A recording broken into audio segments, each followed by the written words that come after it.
रूपानगर गांव में शाम होने वाली थी। आसमान में घनघोर काला रंग छाया हुआ था। ठंडी ठंडी हवा की लहरें जैसे सुकून दे रही हो और पेड़ पौधों में जान सी आ गई थी। शंकर अपने ठेले को लेकर गांव के चौराहे पर जा रहा था। शंकर बहुत गरीब था। वह अपना गुजारा गर्मा गर्म डोसा बेचकर करता था। तभी अचानक तेज बारिश शुरू हो जाती है। तभी वहां पर पास की दुकान का मालिक आता है, जो बगल में ही समोसे बेचता था।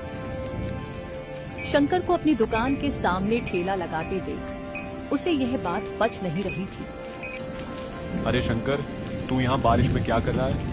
अरे तेरे पास कोई ग्राहक आएगा तो तू उसे कहाँ बैठा कर खिलाएगा? और हवा इतनी तेज चल रही है कि तेरा ठेला कहीं पलट ना जाए। अरे भाई, मैं संभाल लूंगा, तुम चिंता मत करो। तुम अपनी दुकान का ख्याल रखो, वह मैं देख लूंगा कि मैं ग्राहकों को कहाँ खिलाऊंगा। क्या संभाल लेगा? तू एक बात सुन ले, यह मेरा इलाका है, यहाँ ठेला लगाना तू बंद कर दे, नहीं तो अच्छा नहीं होगा। अरे भाई, आपकी तो समोसे और जलेबी की दुकान है, तो आपको मुझसे क्या दिक्कत है? मैं कौन सा समोसे बेच रहा हूँ? मैं तो डोसा बेचता हूँ। और रही बात जो अच्छा खिलाएगा, लोग उसी के पास आएंगे। पर तुम चिंता क्यों कर रहे हो? कहीं तुम बेस्वाद समोसे तो नहीं बेच रहे हो ना? लालू को यह बात बर्दाश्त नहीं होती है। वह अपनी दुकान की ओर जाने लगता है, लेकिन उसे शंकर की यह बात दिल में चुभ गई थी। बारिश रुक गई थी। लोग अब धीरे धीरे अपने घरों से बाहर निकल रहे थे। गांव की औरतें शंकर के ठेले से आती खुशबू को देखते हुए कहती हैं, कजली भाभी, मुझे इस बरसात में कुछ गर्मा गर्म खाने का मन कर रहा है। चलो तो सुमन बहन, आज हम कुछ नया खाते हैं। समोसे तो हम रोज खाते हैं, लेकिन आज हम शंकर भैया के बनाए हुए गर्मा गर्म डोसा खाएंगे। उन दोनों ने 2 प्लेट डोसा का ऑर्डर दिया। शंकर पूरी साफ सफाई के साथ डोसा बनाने लगता है और उन्हें गर्मा गर्म नारियल की चटनी के साथ परोसता है। अरे शंकर भैया, तुम्हारे हाथ में तो जादू है, जादू। मैंने आज तक इतना अच्छा डोसा नहीं खाया। वैसे हम रोज समोसे तो खाते ही थे, लेकिन आज हमें कुछ अलग खाने को मिला। आज से हम आपके पास ही आएंगे डोसा खाने। बहनों में डोसा बनाने के लिए A1 माल का उपयोग करता हूँ और मसाले मेरी माँ अपने हाथों से खुद पिसती है। बस उसी का कमाल है। थोड़ी देर में शंकर के ठेले पर भीड़ इकट्ठा हो जाती है। लोगों को डोसा का स्वाद इतना अच्छा लग रहा था कि लोग 2-2 प्लेट खा रहे थे। बिल्कुल। और वहीं दूसरी तरफ लालू की दुकान पर कोई नहीं आता है। ये सब देखकर उसे बहुत गुस्सा आ रहा था। मुझे इसका कुछ ना कुछ तो करना होगा, नहीं तो ये मेरी दुकान बंद करवा देगा। अगली सुबह शंकर मसाले और सब्जियां लेने मंडी निकल जाता है और शंकर के मसाले लाने के बाद उसकी माँ देसी अंदाज में मसाला पिसती है। दोनों मिलकर सारा काम करते थे। यही उनके स्वाद का कारण था।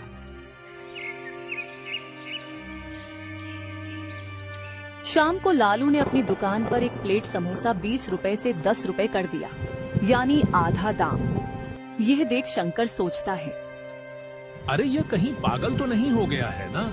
इसने तो अपना दाम आधा कर दिया, पर इसने कम पैसे क्यों किया? लोग तो इसका पोस्टर देखकर इसी के पास समोसे खाने जाएंगे।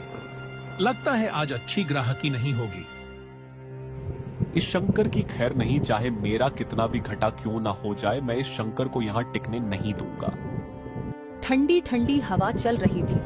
गांव के लोग धीरे धीरे घर से बाहर निकल रहे थे। लालू का पोस्टर देखकर दुकान के बाहर भीड़ जमा हो जाती है और वहीं शंकर की दुकान पर कुछ गिने चुने लोग ही थे, जबकि लालू की दुकान पर भीड़ लगी हुई थी। लालू यह देखकर बहुत खुश था। शंकर की माँ आज दुकान पर आती है और शंकर से बोलती है, बेटा क्या हुआ? इतना उदास क्यों है? क्या हुआ? और आज ग्राहक इतने कम क्यों आ रहे हैं और दिनों के मुकाबले? माँ, वो क्या है ना, सामने वाली दुकान का मालिक मुझसे बहुत जलता है। देखो ना, उसने अपने समोसे का दाम 20 रुपए से 10 रुपए कर दिया, यानी आधा। इसीलिए आज सारे ग्राहक उसके दुकान पर चले गए और हमारे दुकान पर कोई नहीं आ रहा है। बेटा तो चिंता मत कर, सब ठीक हो जाएगा। वह कब तक आधे दाम पर समोसे बेचेगा?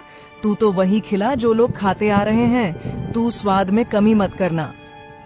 ठीक है माँ, मैं ऐसा ही करूँगा और आगे से और ज्यादा मेहनत करूँगा। लालू के समोसे खाकर लोगों को समझ में आ रहा था कि लालू ने अपने सामान की गुणवत्ता में कमी की है, लेकिन लोग इस बात को अनदेखा कर देते हैं सस्ते के चक्कर में। लालू का पूरा माल खत्म हो गया था। लालू ने अपनी दुकान बंद कर दी थी, लेकिन शंकर अभी भी अपना ठेला लगाया हुआ था। वह ग्राहक आने का इंतजार कर रहा था। तभी वहाँ पर एक साधु बाबा आते हैं और शंकर से कहते हैं, अरे बेटा, जरा एक प्लेट डोसा देना, तो मुझे बहुत तेज भूख लगी है। भूख के मारे मेरे पेट में से अजीब अजीब आवाज आ रही है। बाबा, आप बस 2 मिनट रुकिए, मैं अभी आपको डोसा बनाकर देता हूँ, जब तक आप इस टेबल पर बैठ जाओ। शंकर डोसा बनाने लगता है और पूरी लगन के साथ उस रात काम कर रहा था उस अंधेरे में। साधु बाबा डोसा खाने लगते हैं और उन्हें यह डोसा बहुत पसंद आता है। बाबा शंकर को एक और डोसा का ऑर्डर देते हैं। डोसा खाकर बाबा का पेट भर गया था। फिर बाबा शंकर से कहते हैं, बेटा, इस डोसे का कितना हुआ? ये डोसा बहुत स्वादिष्ट था, मुझे बहुत अच्छा लगा। बेटा बताओ, तुम्हारे कितने पैसे हुए हैं? नहीं नहीं बाबा, मैं आपसे पैसे नहीं ले सकता, यह मेरी तरफ से था। ऐसे भी इस अंधेरे में कोई आ नहीं रहा था, मैं जाने ही वाला था, उतने में आप आ गए। बाबा, आपको पैसे देने की कोई जरूरत नहीं है। बेटा, तुम मुझे बहुत अच्छे इंसान लगते हो, मैं तुम्हें बिना कुछ दिए यहाँ से कहीं नहीं जाऊंगा। नहीं बाबा, मुझे कुछ नहीं चाहिए, आप मेरे पिता के उम्र के हो और एक ज्ञानी परमात्मा भी लगते हो, मैं आपसे पैसे नहीं ले सकता हूँ। बाबा अपने झूले से एक पोटली निकालते हैं और जबरदस्ती शंकर के हाथ में रख देते हैं। बेटा, ये एक जादुई मसाले की पोटली है, तुम इसे अपने डोसे के मसाले में थोड़ा थोड़ा मिलाकर बेचना और लोगों को खिलाना, लोग तुम्हारे दीवाने हो जाएंगे। बेटा बाबा, ये मसाला देने के लिए आपका धन्यवाद, आपने मेरे बारे में इतना सोचा। बाबा, अब मैं चलता हूँ, काफी अंधेरा हो गया है। ठीक है बेटा, तुम जाओ, मेरा आशीर्वाद तुम्हारे नेक दिल पर हमेशा बना रहेगा।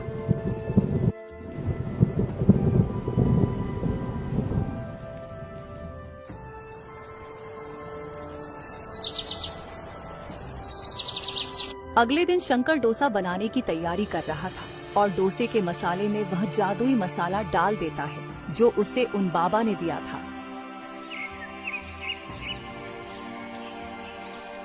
और शाम को सारी तैयारी करके गांव के चौराहे पर पहुंचता है और आज भी ठंडी ठंडी हवा की लहरें चल रही थी। मौसम कुछ ठीक नहीं था, पर अच्छी बात यह थी कि बारिश नहीं आ रही थी। पता नहीं आज शंकर के डोसे से इतनी अच्छी खुशबू आ रही थी कि लोग शंकर के ठेले की ओर खींचे चले आ रहे थे। और देखते ही देखते शंकर की दुकान पर बहुत भीड़ जमा हो जाती है और वही दूसरी तरफ कम दाम होने पर भी लोग लालू की दुकान की तरफ देख भी नहीं रहे थे। लालू यह देख बहुत गुस्सा हो रहा था। पता नहीं यह अपने डोसे में आज क्या मिलाकर आया है जो लोग इसकी तरफ खींचे चले जा रहे हैं। आज लोग तो मेरी दुकान की तरफ देख भी नहीं रहे हैं। मुझे शंकर का कुछ ना कुछ तो करना होगा। लोग उस मौसम का मजा डोसा खाकर ले रहे थे, पर उन्हें आज कुछ अलग स्वाद आ रहा था। तभी एक ग्राहक बोलता है, अरे भैया, आज आपने क्या मिला दिया इस डोसे में जो आज इतना अच्छा लग रहा है? और दिनों के मुकाबले शंकर भैया, मेरा पेट तो भर गया पर मेरा मन नहीं भर रहा है। तुम्हारे हाथों में सच में जादू है। अरे भैया, बस आप लोगों का प्यार है और ज्यादा कुछ नहीं, और मेरी थोड़ी सी मेहनत। भाइयों, मैं आपको इसी तरह खिलाता रहूंगा, मेरा प्यार भरा डोसा। अचानक तेज बारिश शुरू हो जाती है और तेज हवा चलने लगती है। शंकर का सारा सामान खत्म हो गया था। शंकर अपने घर जाने लगता है। पता नहीं उन बाबा के मसाले में ऐसा क्या था जो आज मेरे ठेले पर इतनी भीड़ थी। यह सब उन बाबा के मसाले के वजह से हुआ है। शंकर उस रात चैन की नींद सो रहा था। बारिश रुकने के बाद शंकर के घर के बाहर लालू आता है और वह ठेले के चारों ओर पेट्रोल छिड़क देता है और आग लगाकर वहां से भाग जाता है।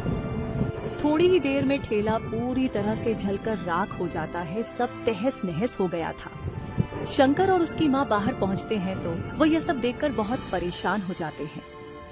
बेटा, ये क्या हो गया? हम तो बर्बाद हो गए। अब हम डोसा कैसे बेचेंगे? मुझे तो कुछ समझ में नहीं आ रहा है बेटा। पता नहीं ये किसने किया। तुम फिक्र मत करो माँ, सब ठीक हो जाएगा। यह बुरा समय भी जल्द खत्म हो जाएगा। भगवान पर भरोसा रखो।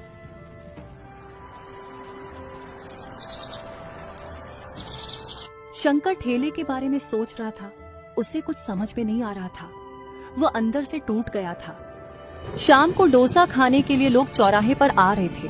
तभी वह देखते हैं आज शंकर का ठेला वहाँ पर नहीं था। अरे भाई, आज शंकर क्यों नहीं आया? मुझे आज उसे एक बड़ा ऑर्डर देना था। डोसे का मेरे घर मेहमान आए हैं, पर कोई बात नहीं, मैं समोसे ले लेता हूँ। तभी वह आदमी बोलता है, भाई वह अब कुछ दिनों तक या कुछ महीने तक ठेला नहीं लगाएगा। किसी ने जलन के मारे उसके ठेले को जला दिया। अब वह बिना ठेले के कैसे आएगा डोसा बेचने? अच्छा, तो ये बात है। धन्यवाद भाई बताने के लिए। वो आदमी उसी समय शंकर के घर पहुंचता है अपनी गाड़ी लेकर। अरे शंकर भैया, अरे ओ शंकर भैया, बाहर आइए। अरे भाई, आप तो वही हो ना जो मेरे ठेले पर डोसा खाने आते हो और बड़े बड़े ऑर्डर भी देते हो। बताइए आपका यहाँ कैसे आना हुआ? आपने पहचान ही लिया मुझे। भैया, मुझे कुछ लोगों से पता चला आपके बारे में और मैं आपसे मिलने आ गया। मैं आपकी एक छोटी सी मदद करना चाहता हूँ। गांव के चौराहे के पास में मेरा एक छोटा सा घर है जहां आप अपना डोसा का सेटअप लगा सकते हो। तो कल से आपको वहीं पर अपना काम करना है। मैं आपका स्वाद का दीवाना हूँ, इसलिए। भैया, आप मेरे लिए एक फरिश्ते से कम नहीं हो भैया। मैं आपका कैसे शुक्रिया अदा करूं? आपने तो मेरे सारी टेंशन खत्म कर दी। धन्यवाद भैया आपका।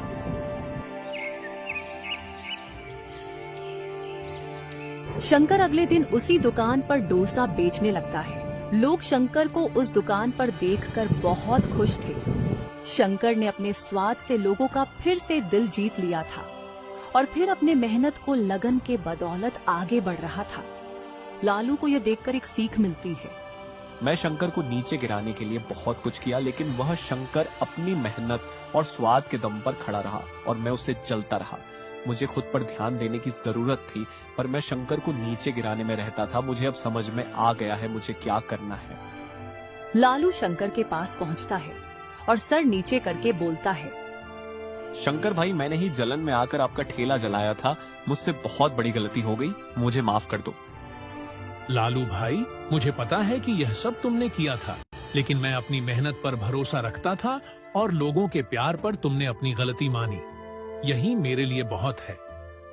शंकर भाई, मैं वादा करता हूँ, मैं अब किसी से नहीं जलूंगा, मेहनत करूंगा और आगे बढ़ूंगा। मुझे समझ में आ गया, जो मेहनत करता है वही आगे बढ़ता है। और लालू अब खूब मेहनत करता है और वह भी खूब तरक्की करता है। शंकर ने लोगों का बहुत प्यार जीता और खूब तरक्की की।